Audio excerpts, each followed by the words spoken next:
I felt like some kind of pervert stalking my wife. It depressed me to have to resort to such measures, but it had to end sometime. For the past few weeks, I knew something was going on. I didn't want it to be true. I didn't want to find out, but I had to do it. Sherry, my wife of 8 years with whom I had lived with, was showing every sign of infidelity. All the little things that never added up to something big but kept gnawing at me. I checked the obvious things like phone calls and emails, but found nothing. Although we didn't have children, Sherry wanted to be a stay-at-home wife. She spent most of her day making stained glass jewelry and stained glass windows. She seemed happy, and that was fine with me. I used my law degree to open a small law office in a shopping center. I wasn't an exotic trial lawyer. I just handled things like wills, property transfers, no-fault divorces, and other mundane legal matters. The most interesting aspect of my profession was providing bail services for one of the local motorcycle clubs.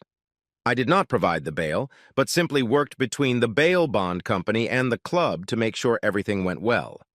On the rare occasions when legal representation was needed, I would pass the referral on to a friend of mine who handled criminal cases. In return, he would send me lots of small, unimportant cases. Everyone had a win-win. Anyway, today Sherry informed me that she was going shopping with her friend Mary Jane and asked if I wanted her to get something for me while she was gone. For some reason, I decided that today was the day I was either going to make a fool of myself or find out something I didn't want to know. So here I am. Sherry arrived at her friend Mary Jane's house and entered the house. After about 30 minutes, Mary Jane came out of the house alone, got into Sherry's car, and drove down the street.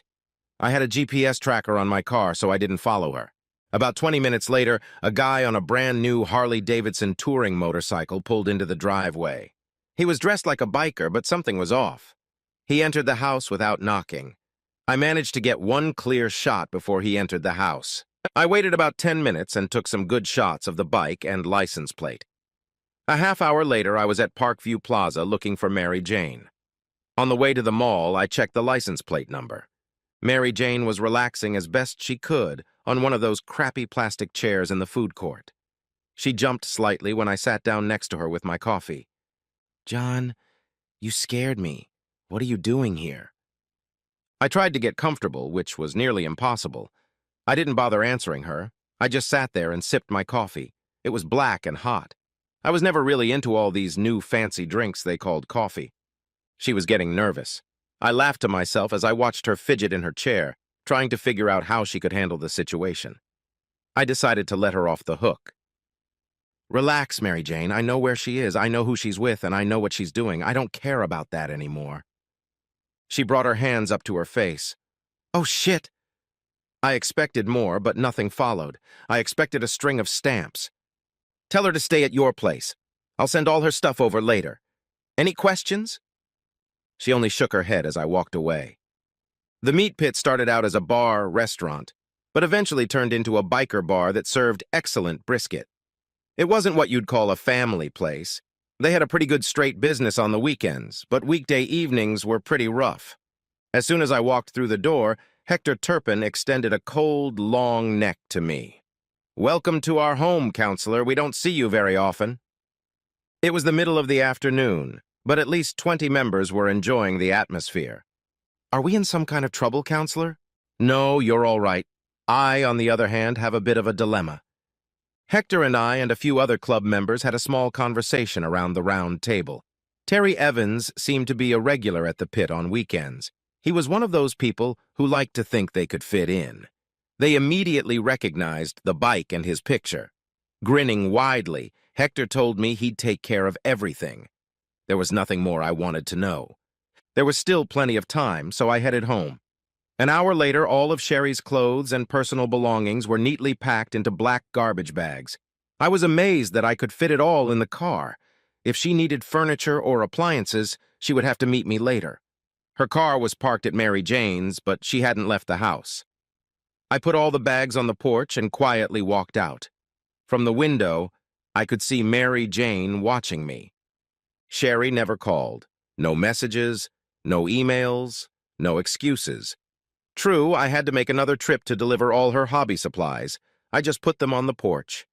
I drew up a simple divorce suit and filed it with her. She signed all the papers while she waited for the filing clerk. Was there any remorse? I'll never know. Was there regret? I'll never know. Do I care? Hell no. I got drunk that weekend. When I arrived at work on Monday morning, I found that we had been broken into. Nothing had been stolen, but on my desk was a large pickle jar filled with nuts and bolts. I immediately grabbed the phone. "Hector? Lunch at the Red Lobster noon. My treat."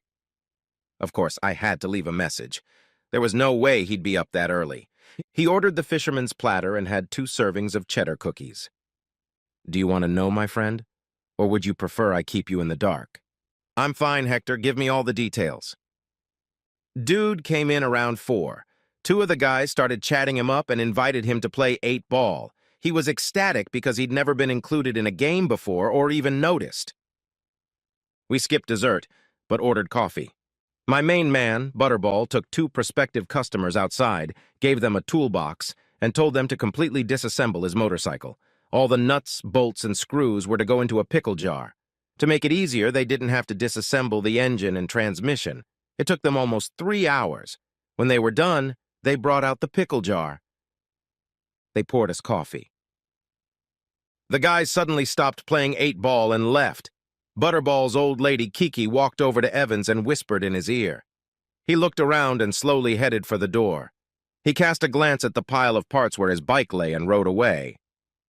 That was the last we saw of him getting on the Uber. "So I'm the proud owner of a homemade Harley now?" Hector had to suppress a laugh. "Well, sort of. Unfortunately, by the next morning, almost all the other parts were gone." "What did she say to him?" "I don't know exactly, but I think your wife's name was mentioned." The rest of the week passed in routine. The divorce papers had been filed, and now all that was left to do was wait. 90 days is a long time. I still didn't communicate with Sherry. I missed being in touch with her, but I couldn't accept the alternative.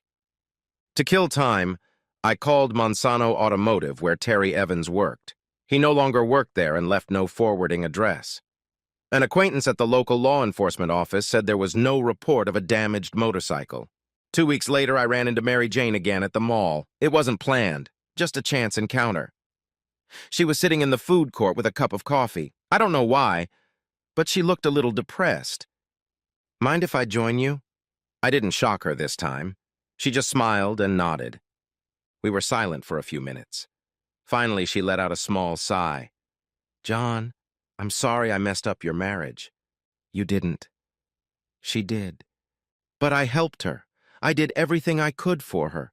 She asked me for help and I couldn't refuse her. She was my only friend."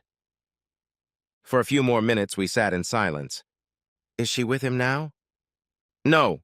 She moved back to Frackville to stay with her parents. He just disappeared. No word, no text, no email.